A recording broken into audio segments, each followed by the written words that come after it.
Hey, it's Dr. Pedram Shojai, founder of well.org and the author of The Urban Monk. What I'm about to share with you is one of the recorded calls from the Urban Monk Academy that I do every single week with our group of students. Now, the calls are open to all my Reboot students and the Academy students, but the recordings live in the Academy. This topic is so hot, this topic is so important that I decided to share it with everybody because it's something we all need to talk about, and it's our relationship with our own personal spiritual practice, the G word, God, and how we relate to all of it and relate with each other and how we could possibly find some peace on this planet. So enjoy the conversation. This is basically the kind of stuff we talk about every single week, different topics inside the Academy, and I invite you to join me in the Academy. If you like what you're hearing here, go to theurbanmonk.com. There's a tab for the Academy. I'll see you in there. Enjoy this. Okay. All right. Let me make sure things are working here. Cool. Seeing signs of life. That is a good sign. Yes. Welcome, welcome, welcome. I'm just going to give a couple minutes here for people to trickle in.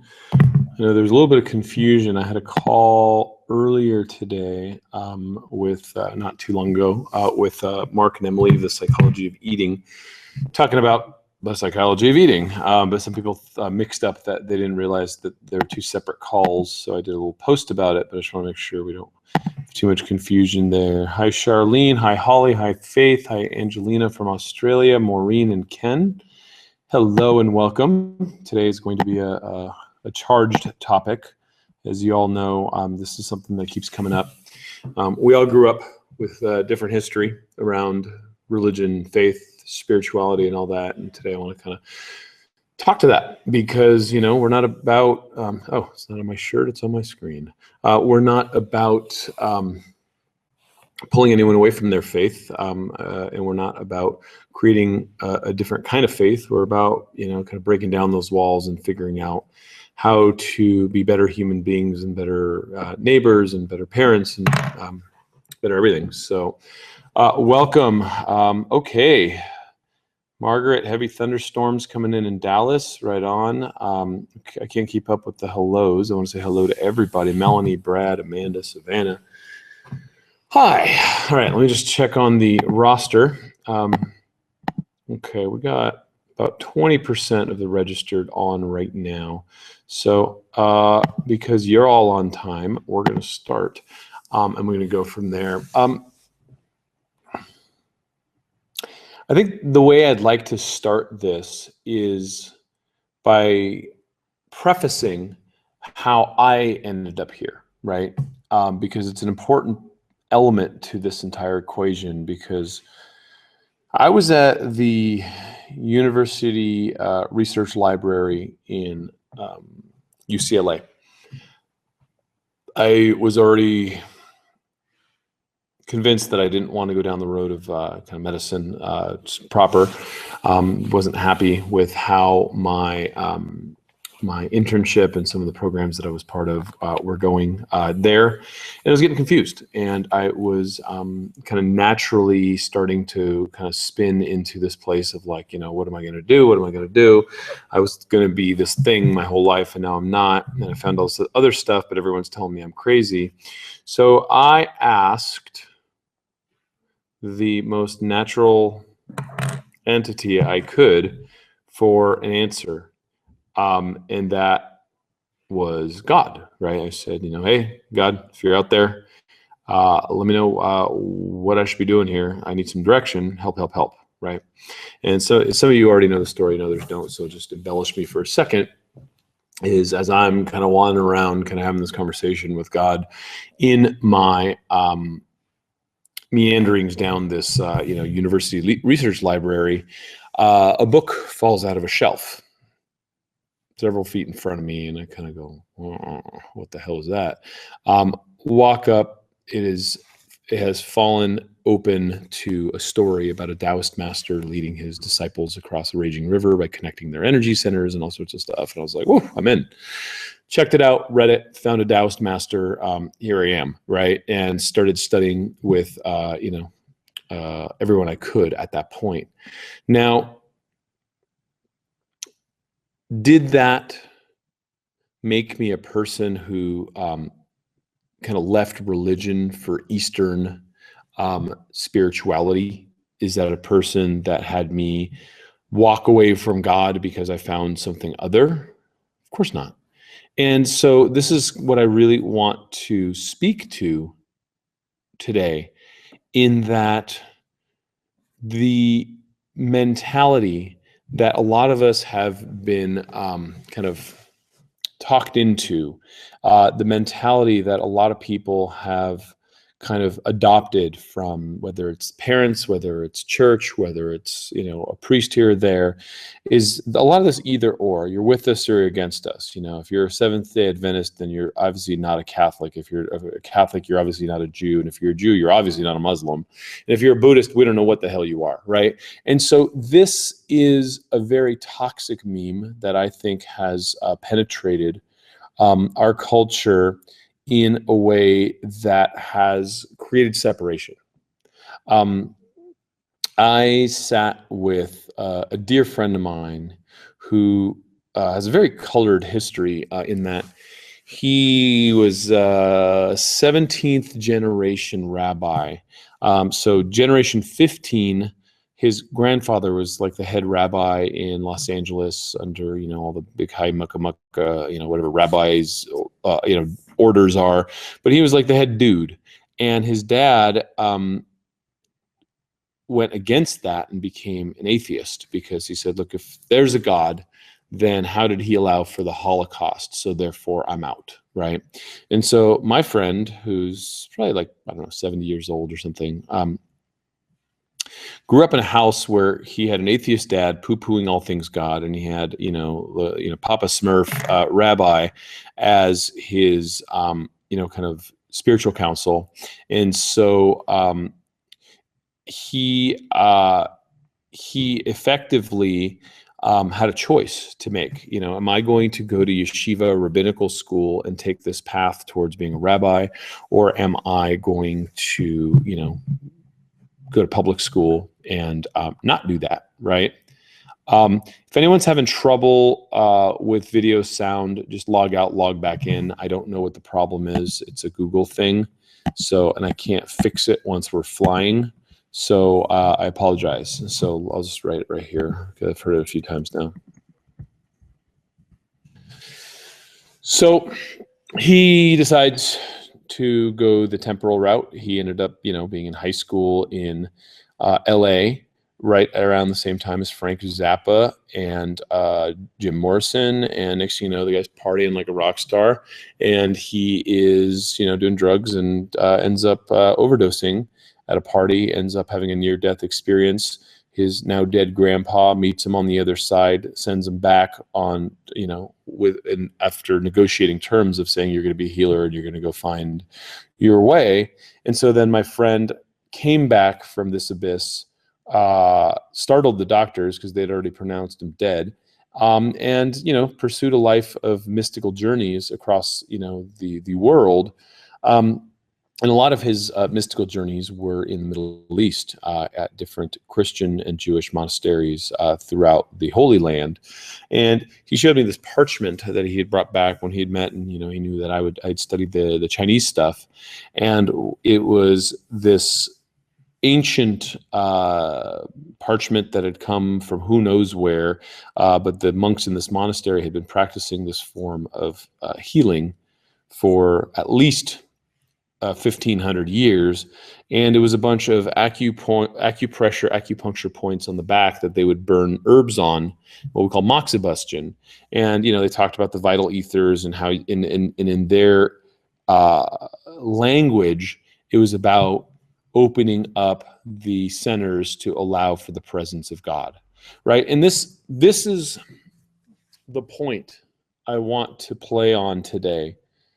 Is these guys weren't tripping. These guys weren't judging. These guys were like, wow, this is great. It opens up the vital essences. It opens up the body to the, what they call the Lord, right? If you look at that word, the Lord, I find it to be very archaic, right? It comes from a previous time where there was lordship, and the Lord is who, kind of, this mighty hand that like kind of, rules over you.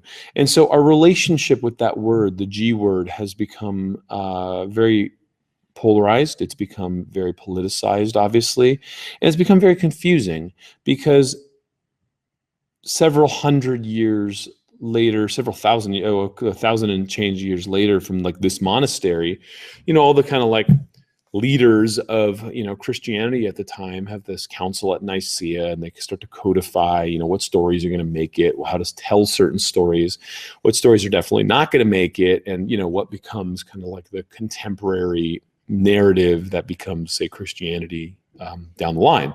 And so, the Pope, the church, and there's all this politics that goes into religion, as you all know. I don't need to get into that. I'm not, into conspiracies in that way.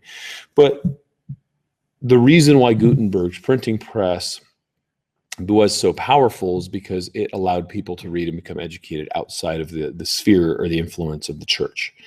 And so I have no problems with God. I have a very strong personal relationship with God, and I could talk about that.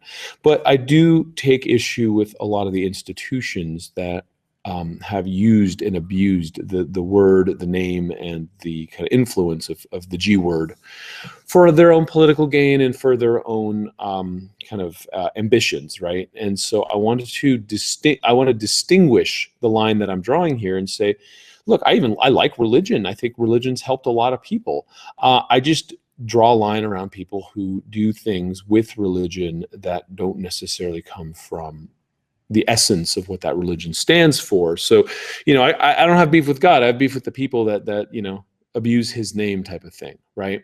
And so that's my stance. That's my personal stance. And I just got to be clear there with you because, where I come from now is I am an abbot, and I am an abbot of a Taoist lineage. I was a minister in 2001, and I became a priest in 2011. Recently, moved up in, ordination to, kind of the highest, not the highest level. I don't care about any of that stuff, but, my elders think that I'm doing a good job, right? And so that's in Taoism. Taoism is technically a godless religion, right? At the same time, I'm a knighted hospitaller monk, and I have taken vows to, serve and be of service across the planet. And it's not just under the Catholic Church, but it's also under, the several orders that come through Malta and all that. And there's a lot of really good people out there under the name of God serving and helping. And so, I'm not a classic fundamental definition of any of it, right? Because my challenge to everyone on this call is stop tripping on the word and go find your experience. And if the word God is what you like to use, then that's your word, right? When the Buddha was asked whether there's a God or not, right? And obviously, if you're a Buddhist, the Buddha is probably the guy with the answers there. He said, I'm not privileged to speak of such things, but I can teach you how to observe your mind and dig for that answer yourself. He didn't say yes or no. And it's very interesting how he engaged in this, right? Because what I tell you is God is going to distort your own experience of reality, right? And what I ask you to believe as God is going to get you to stop thinking and searching and experiencing deep inside of yourself. And you're going to accept what I position or put in front of you as truth, and then you have faith in that, and then you have to reconcile your faith with your experience of reality and all that. No. Find the answer within, right? Now, the Taoists call it Tao. It's the great all, right? And it, is the primordial nothingness, which is nothing and everything all at once. And really some of the fundamental syntax and the distinctions there that get, people on kind of a theological level kind of tripped up and arguing about all this stuff is, does the Tao have its intelligence? Is there a primal will to good that has a consciousness or a personality of its own that we would maybe call God? Or are you talking about something different, right? And are you talking about something different is where a lot of these other kind of low-level knuckle-headed ministers draw these distinctions and separate humanity and say, those guys over there, they're devil worshippers, or the people that believe in chi, or playing with the devil and stuff like that. And it's just fundamentally inaccurate, and it's just fundamentally inappropriate. And a lot of it is based on fear, and a lot of it is just based on ignorance, and a lot of it is based on trying to maintain power in a narrative, because controlling the minds of men is controlling all, right? So there's definitely politics in there, and there's definitely a lot of confusion in there. Now, that being said, I've met Satanists. I've done exorcisms, right? And I've called in Jesus, and I've called in Archangel Michael, and I've also called in Lu Dong Pin of my own tradition. I don't care, help me, right? And I always carry, the essence of all divinity with me in my heart as I go in. And so for me, my personal experience, and this is all I got to say, is my personal experience is I do feel that there is an intelligence and a consciousness and a primal will to good behind it.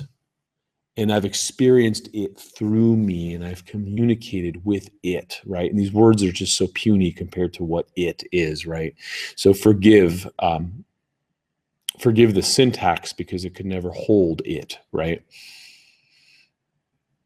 And I've had that experience, so I can sit with that. I sit with God-loving people all the time and speak about God. But then I'll sit with Buddhists and speak about mind, and I'll speak with Taoists about Tao. It doesn't matter what words you're using. It's where you're coming from. Are you more inclusive? Is your consciousness anchored in love for humanity, love for life, the expression of such love, and the higher moral reasoning that it comes from, right? And so, is that where you're coming from? Or are you trying to say my team versus your team? Are you trying to say, well, we're the chosen people, therefore you're not the chosen people? And all of these really interesting narratives that have created many, many wars, right? I was talking to an expert on Middle East, and like a lot of the kind of narrative right now around how Islam has become just such a hot topic, and how they've kind of lost their way, right? Mainstream Islam has kind of been radicalized, and that becomes a big part of the kind of global narrative now, is like, what's wrong with these Muslims, right? And that's a really ugly place to go. And this professor, I think he's in Princeton, really smart guy, was like, look, the Europeans had this in the 30-day war, and the Catholics and the Protestants slaughtered each other for 30-year war for 30 years, until they finally decided that this is ridiculous and we're just going to have to stop fighting over God. And it still happens, right? I mean, look at Northern Ireland, look at like some stuff that's happening, along those lines. It didn't go away, but it just got so ugly that they realized they had to stop. Islam hasn't had that yet. And Islam has a lot of work to do, because one of the things that I think makes America strong is the separation of church and state. And the reason why that happened was because the church had taken over much of the political sphere and control.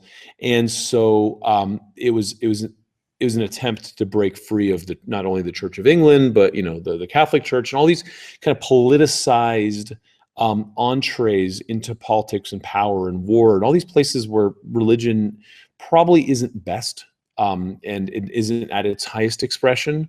So one of the fundamental issues that we're having with Islam in the world right now is Islam doesn't have a separation of church and state. If I'm the boss, it's because God said so, and whatever I say comes through God. So cut their heads off and rape those women because I say it's okay. That's ugly, right? And that's what's happening. And that's happening in the name of God? No. That to me is really, and I'm gonna. Some of you won't like what I'm gonna say here, but hear me out. Is if I were the devil, what would be the safest place to hide? Would it be the house of God? So there is evil, and the evil that we have on this planet has very much fundamentally worked its way into using the G word and usurping the G word and sometimes confusing the good people of the planet to jump in and participate in things that are ugly in the name of God. And my stance on that is that's obviously not God, right? If it doesn't make us better, if it doesn't make us more loving, if it doesn't make us more inclusive, to be your brother's keeper, to serve and love thy neighbor, and all the wonderful kind of moral threads that come through the original ideology that made all this beautiful and potent, if it doesn't come from there, it's just not God, right? So that's the only thing that I would ask you to put on as a filter, right, in that narrative, because I think that, the media distracts, the politicians distract, there's a lot of hatred being bred, and that's not God, right? That's not God. So then the question is, what is God? Who is God? Is it a white dude with a beard? Come on, right? Come on. That's a bit archaic. What is it? If it's everything and all and infinite, almost every single sage, not almost every single sage worth their weight in anything they say, so you cannot embrace the enormity of God. You can only kind of get out of the way and allow for the grace, the beauty, the profundity to work through your heart and help get out of the way so that you can get closer and closer with that kind of communion, right? And that's where the practice comes in. That's where the practice comes in. So I do my Qigong every day. It helps focus energy in my energy centers. As I open up my energy centers, I am more connected with the universe. What is the universe? What are all these words? It's like, well, the universe is not God, right? These are words. They talk about, like the Chinese talk about heaven and earth and how we are in kind of dynamic suspension in between. A lot of the kind of misconceptions in the Western tradition are that, there was a lot to be said for Shekhinah, right? The female goddess principle that was also in the Hebrew tradition. And then that principle really got sidelined by the whole Yahweh sky god notion, because these were Aryan tribes that were pushing this, white guys with beards. It was the man, it was a male-oriented kind of shift in our civilization, our society, and the antediluvian and the pre-Christian Gnostic traditions that were all over, that were mostly much more peaceful, that were kind of all over the planet before this shift happened. They were oftentimes matriarchal. And so, there was a wise woman, there were priestesses, there was this communion between the male and the female energy, and there was this balance between God and goddess. And so some of the fundamental imbalance that we're seeing in the world is just that this shift in gender, our understanding of gender and divinity has really led us into a male-oriented stance in our culture, in our ecology, in our economy, in all of it, right? It's like a man's world. We like tear through forests, we cut into mountains to extract ore, and it's obviously at a place where we need correction. And so if you look back at some of the kind of essential teachings of the early religions, look for that female principle and bring some balance to that if that's where you're coming from. If you're, if you're a Christian or a Jew and you've really that's part of your identity and that's where you're hanging, don't let go of that. Just start reading. Read about Jesus's time in Asia. Read about, older times look at the Gnostics and what they said. Look at their criticism of early Christianity and where it went, right? I'm not criticizing Jesus here, but look at what people did to early Christianity, and find your own answers. And the answers will be informed a little bit by text and in books and scripture and all that.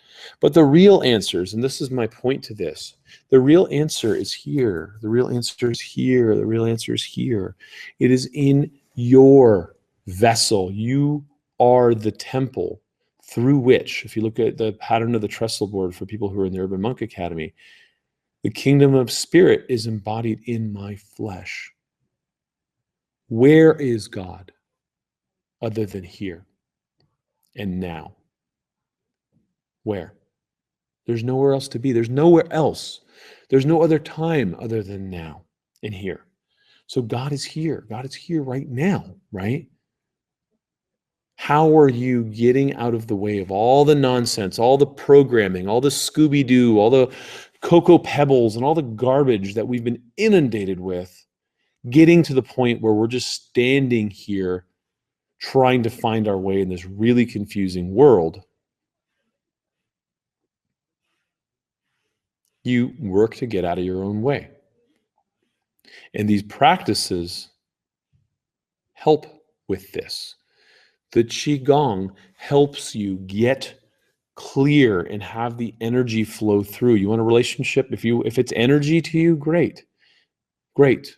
Cultivate your energy, your Jing Qi Shen. That is semantics. These are words used by the Chinese to explain this phenomenon called Tao, which is how they saw it, because they didn't have a dude on some mountain talking to them about this thing this other way. But the funny thing is, they all kind of talk about the same stuff. And the essence of all of it really comes back to a very streamlined conversation about transforming yourself into a vessel, getting out of the way, surrendering your will to a greater will, which is the primal will to good, and allowing that to move through you so that you can be an agent for that good, for that purity, for that creative principle that has not just brought us here, but continues to power ourselves and continues to charge every smile, every word, every thought that comes out of you and through you. So thank you all. I'm just kind of getting back onto the comments here. There are many, many, many questions that have come to me about this. And all I have to say is, look, to be an urban monk doesn't mean to let go of your childhood religion. It doesn't mean to fight with your spouse about like your newfound identity. Your identity is the enemy. Who the hell do you think you are anyways? Tear that apart and find out who the essential, beautiful, powerful, and majestic person underneath that identity is. And stop pretending, stop drawing up an identity because you want to feel like you need a storefront to survive in the world. I don't know who I am. I don't know all the answers. I'm always searching. Here, not there, here. And the question that the Indian saint Ramana Maharshi posed that I think is really, really potent here, and I mentioned it somewhere in the academy, and I think I mentioned it in Urban Monk book, is ask the question of yourself, who am I? And just sit with that. And then ask yourself, who just asked that? Who just gave me that answer? And just keep digging and digging and digging. Because there's no answer to who am I? Because the truth behind all of it is you are so much bigger and so much greater and so much more connected to whatever we're going to call this. You want to call it God, you want to call it Tao, you want to call it universe. Let's not fight over the words. Find that. And then you will find yourself not bickering over the minutia. I'm going to end on a story. I'm going to answer. I got a guy coming in like 10 minutes for a meeting, but I'm going to answer a few questions. But I need to tell this story because it's an important one. And for some of you, it's redundant, and I apologize. I was at this thing, and I was sitting next to this guy with this like beard and hat, and he was like a really high mucka Christian guy from some order, and I'm fascinated, right? Like I'm like a puppy wagging his tail, just like, oh my God, tell me, what is it? What do you do? Like, this is amazing. Like, you've devoted your life. You're a man of the cloth. What's up?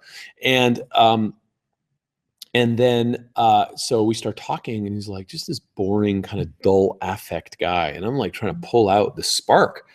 And so I'm like, so what drove you to do this? And he's like, yeah, just, kind of made sense. And, one thing led to another. I'm like, so who was the enlightened person in your order that you saw the spark of divinity in that drove you to say, yes, this is the path. This is the hill I'm going to climb. And it stunned him. He just stopped and he like thought about it and it started bothering him. And he said, I hear there's a guy in our order in Antioch that has some of those qualities. And I'm like, wait, you've never met him? You've devoted your life to the pursuit of this thing, and you've never met an enlightened person or even a happy person, because this guy was miserable, that exemplified the teachings, and you're just sitting there reading stale teachings from something 2,000 years ago, and there's not one human being that is carrying this and full of this and embodying this in your order. You're insane, dude. Like, you just threw your life down this weird path with no spark of joy in sight. That's your path to God? No, go find a path. Go find your way towards joy. Find the people that are doing wonderful things. Find out what sparks them. Find the God inside of them. It'll help you find the God inside of yourself.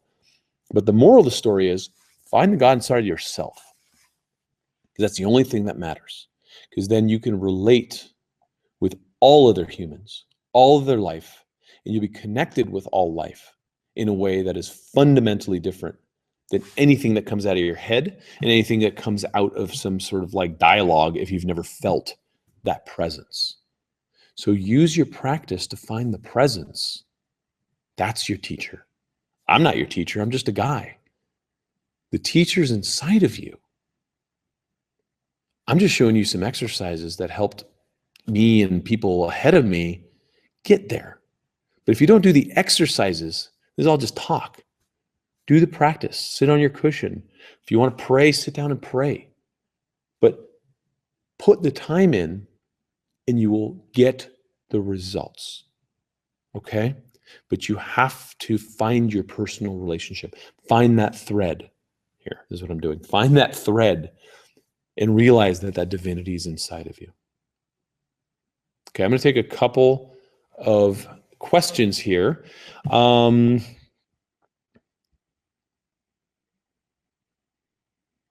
Great, Dr. Christina. Yes, Phyllis, this will be archived, especially if you believe that we are higher consciousness rather than being supreme being or religions created by man. Yeah, and so a higher consciousness is what? What is it, your anchor? I mean, to me, I always say this, consciousness is the missing ingredient. Absolutely, it is the missing ingredient in our culture. And that consciousness is our thread to our divinity. And that divinity has been cut and sliced and named and renamed and fought over, because control of that divinity has control of the hearts and minds of people. Finding that divinity makes you a divine person, and it gets you out of the fray of all that nonsense, right? Paul Selig, yes, channel with highest frequencies. People go to retreats saying that their senses become. What do you think about that meaning? River, I have a hard time with people who channel because it's very slippery slope. And so I am not, you should be your own channel. Connect directly. I just, I think the day of the middleman is over. Find it yourself. Yes, by day. Thank you for all the nice comments. Phyllis, by identity, I mean yes, ego. Thank you, Penny. Thank you, Nancy. Thank you, Mary. Ken, who am I, is the beginning of the greatest conversation you can have. Absolutely. Amen, Ken. Daryl, is it possible to have this recorded? How I may have access to it? Yeah, Daryl, all of these are recorded, and our Urban Monk Academy students have this. So if you're in the Urban Monk Academy, they're under archived calls. So they're all there. We are our own church, Angelina says. And so there's a lot of hypocrisy out there. Thank you, Amanda. Thank you, David. Thank you. Yeah, you guys, let's not bicker about religion here. This is not the forum. This is about being connected and together.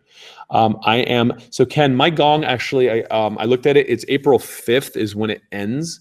So I'll probably start 5-10 days from there. If anyone's interested in starting in mid-April, we can, I'll start together. So I'll probably take just a few days to really kind of, I like to take a week or two to really think through and calibrate what went right and what I want to do, and then knock it out of the park from there. Gerard, if anyone else wants me to talk about reincarnation, I'm happy to. Just take that to the Facebook room, and then if I see activity and kind of, people thumbs upping that, then I'll just move that up on the list. But yeah, I'm happy to. Yes, excellent. Okay, guys, I got to run. Move this to the Facebook room, and I'd love to hear your comments and things that I may have missed. And half an hour isn't the longest time.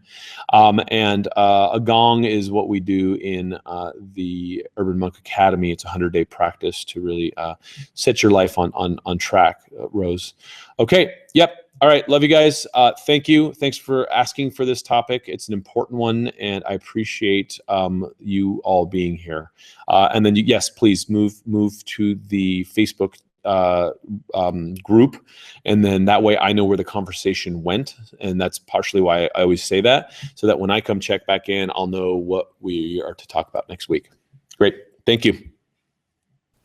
So I hope you enjoyed the conversation. It's about being inclusive. It's about being together in this, and so that we can grow, we could wake up, and we could really find our own potential and really find the God within us, so we stop bickering over this word. Anyways, if you enjoyed it, these recordings, I have years of these inside the Urban Monk Academy. Every single week I have a live call with the group, and you can see I'm chatting and interacting and answering questions with my students because I love this. This is what I do. So I invite you to join the Urban Monk Academy, theurbanmonk.com. You'll see the tab there for the Academy. Join, you have lifetime access, and then those privileges include all the recorded calls, of which you just saw one, that are there, and the conversation continues, and I enjoy what I do, and I invite you to join us.